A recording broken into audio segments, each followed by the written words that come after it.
Hello my beautiful family, welcome back to another video. Today it's 21st of September and I'm traveling to Kohima today for some research work and my friend will be traveling along with me. I'm going to even meet one of my old friends. I'm feeling so lazy right now because I just woke up and but guys, let's get started.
Guys, finally we are here at what?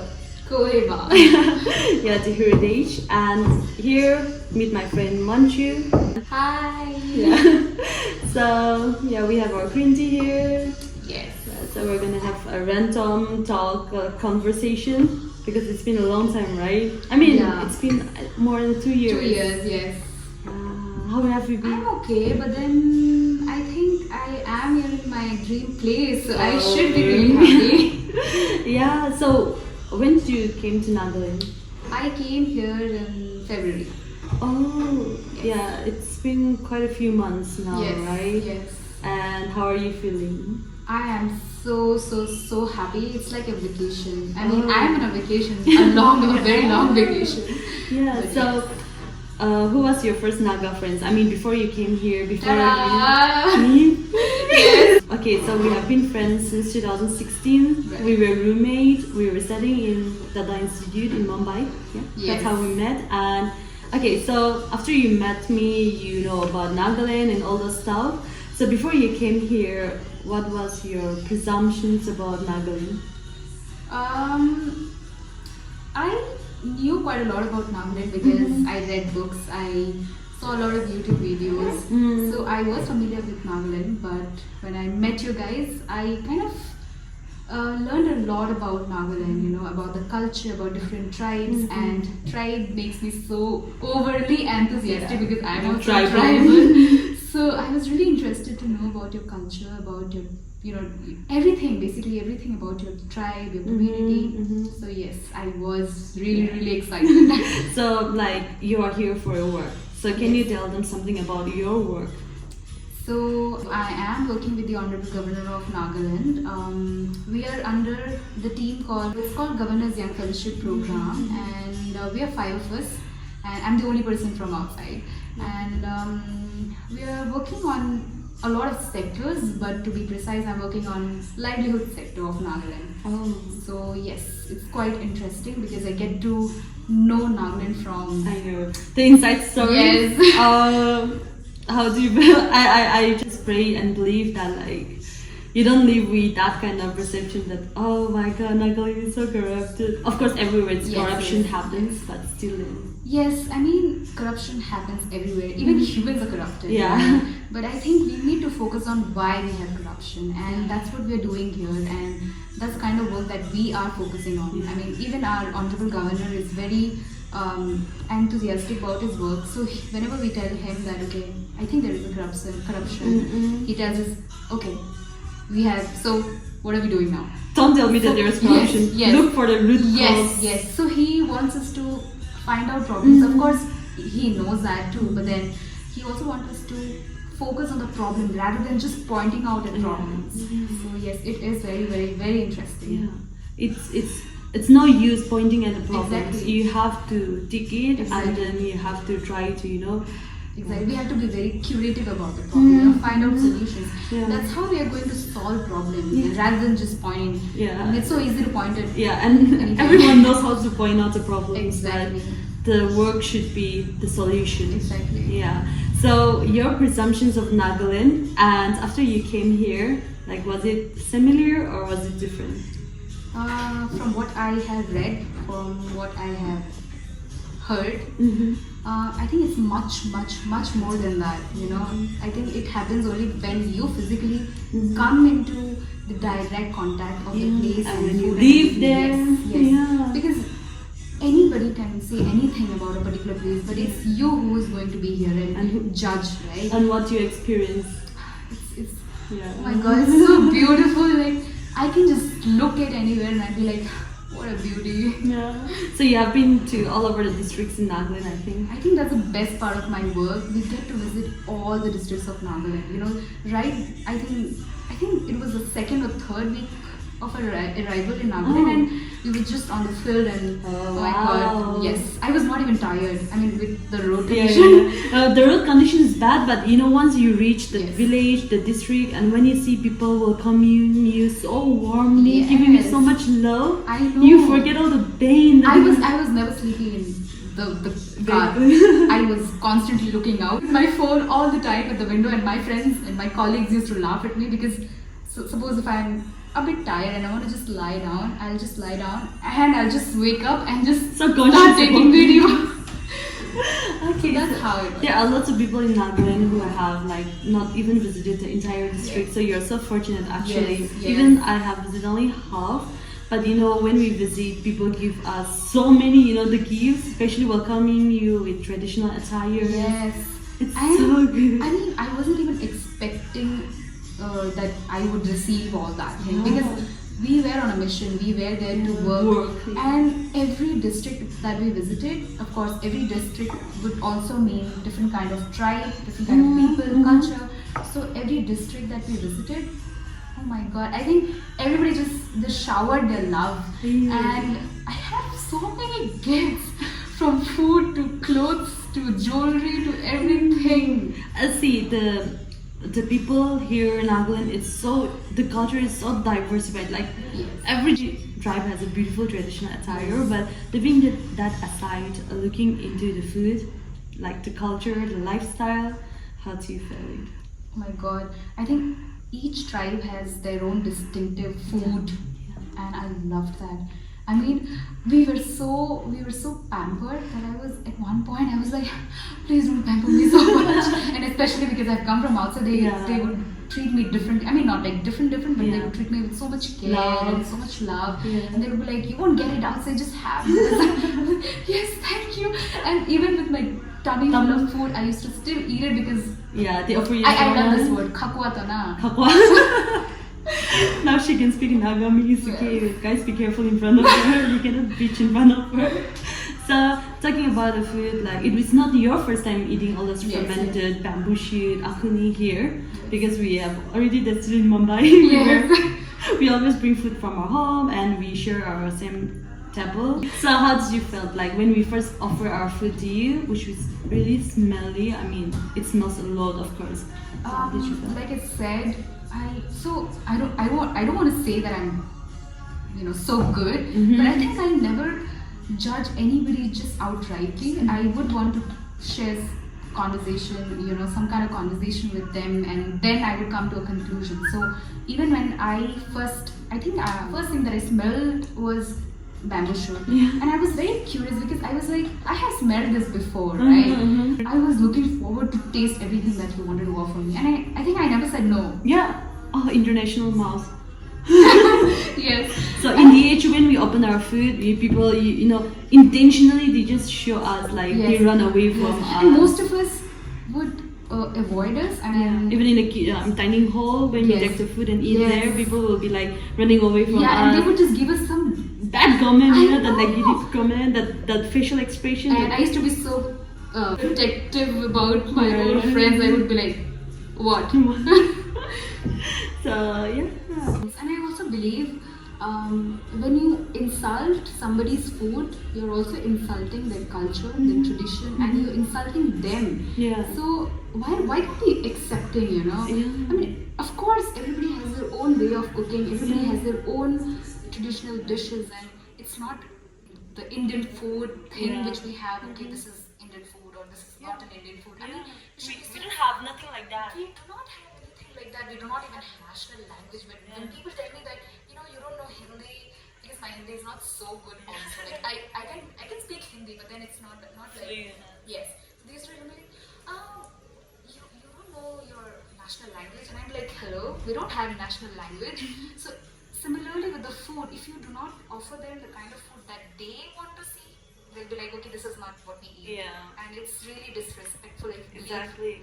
So have you ever felt like outsider or being discriminated here in Nagaland, being a non-local? Let me use the word non-local. So I never felt that actually. At least in Nagaland, I never felt that. In fact, people were so good, so welcoming, and I really was never discriminated here. In fact, to talk about discrimination when I was in Delhi, because I don't actually look Indian. So when I was in Delhi, so I was in Delhi for a couple of months, and people assumed that I was Northeastern or Nepali or Assamese, and I used to think that like people are so judgmental.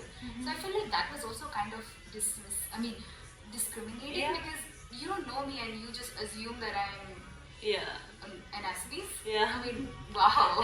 You have seen us like in Mumbai how we were being discriminated every now and then, starting from our looks, our skin, our eyes, our nose, our mouth, everything. Like they have been so judgmental, and then they regard us as an outsider instead of being the fellow citizen of India.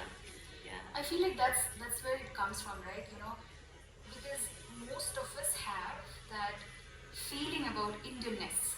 This is how the Indians look. This is how the Indian food tastes. This is how the Indian language is. I mean, we are multilingual people, multicultural people, and I think that's because of these kind of feelings we have discrimination. If people are accepting, people at least have that much sense, in them that this is such a big country with so many languages, so many people. I mean, accepting other people's culture, other people's features, food should start from the family. Exactly. In the kitchen, it should start from there. And it's the responsibility of the parents, or if say the parents are ignorant, then I should say it should start from the institute. From the very young age, the school should teach us how to respect all the entire culture. Like I'm literally surprised when people say like, where are you from? I said, I'm from Nagaland. And people were like, Nagaland? Where is Nagaland? Is it in China? I mean, that's so ignorant. They are like, I feel insulted, but at the meantime, they are just showing how ignorant they are. Yes, uneducated, I would say. Haven't you ever read or seen a map? Indian map? That's my question. That's the reason why I said school should teach them from a young age about like accepting the whole Indian state. There is nothing like Indian. Right. I mean, everyone should be accepted equally. Yes. Yeah. That's a sad part, actually. Yeah. And I'm very happy that you didn't fix that in Nagaland. Yes, I did not actually. I think I would rather say that people were a bit, what do you say? When they were a bit scared, not like scared, but they were conscious. Yes, that's the right word. I think I feel like people might be a bit conscious about themselves when they speak to me in Nagaland, because they might think that, okay, what if I judge them, right? Because they don't know me, right? Yeah. So they might be conscious about their culture or whatever. Because my landlord, when she offers me food, I mean, before offering food, she asked me, do you eat? Yes, do you eat? Because it's smelly. And I would like, bring it on, auntie. Anything? Yes. I will come Yes, everything. I feel like, like I said, I wasn't discriminated, but I felt like some people, at least, they were kind of conscious when they spoke to me, or at least when we shared anything. Conscious of being like, being Touched. very careful, Yeah. not being judgmental, but being very careful of whether you are comfortable with Yes, the thing. exactly. I think that matters even Right, a right. lot, right? Okay. So how difficult it was for you to find rent house, like when you first arrived here? I'm really sorry I wasn't there when she came. I was already in the UK, and I feel so guilty that I couldn't welcome you. But I feel like I was so lucky, I was so lucky because the day I arrived, the day I arrived at the airport, I met one of her pastors from from Bombay. And she saw me from far and she was like, hi. I was like, oh my god, hi. So they were just coming from international trip. And she came up to me and she started talking to me. And she was like, how are you going to Kohima? And then she was like, why don't we drop you? I was like, what? Okay. And that's how I managed through from the very first day of my arrival. I didn't have to struggle a lot. And when I came here, people were so helpful, right? exactly, I was so lucky, touch wood, I was so lucky. And yes, I never faced any any difficulties. When I came to Kohima, I was in hotel and I was searching online, and my hotel people were also, helping me out and looking for houses. And here in Kohima, I was able to simply just be on the road and meet anybody and ask them, can you please, let me know if there is any house or house rent, and they would help me. So that's how helpful people were to us. I'm really proud of our Nagas, listening to all your conversation. Yes. Yeah. And I think you like the weather here. I feel so lazy being in Kohima. I mean, It's such a lazy weather. I know, right? You feel like eating all the time and sleeping all the time. Yes, and no work. No work. I think that's the only thing I would complain about. Because the weather is too good. Yes, I want to be, I am on a very long vacation, but I feel like, why do I have to work? And then I have to, again, get back to that zone again. That, no, I'm here for a walk. But then when I look out of the window, I'm like, please. And you'll be sometimes like, oh, it's sunny day. And then Yes. you go out, it will start raining. Yes, I think I would say that Kohima is my mood. Oh. I can totally relate. It's like more like close to premenstrual period, right? Yes, because I do like the weather here. Everything is It's so quite good. pleasant actually. Yes. So I think guys, we should wrap up Yes. because we're almost over with our green tea and it's almost time. We have to move out for some work. Yeah, it's going to be 4:30. So thank you so much, Manju. I should name her Manju Sangla or Oh my god, yeah, Manju that would be an honor. Yeah, so yes guys, thank you so much and thank you Manju. Thank you so much. Thank you so much for taking my interview. Oh my god, I am being taken interview by a celebrity, very young celebrity. That's so embarrassing. Anyways guys, thank you. And bye. Bye-bye. So once you know that I it's hope going to I get can over, do the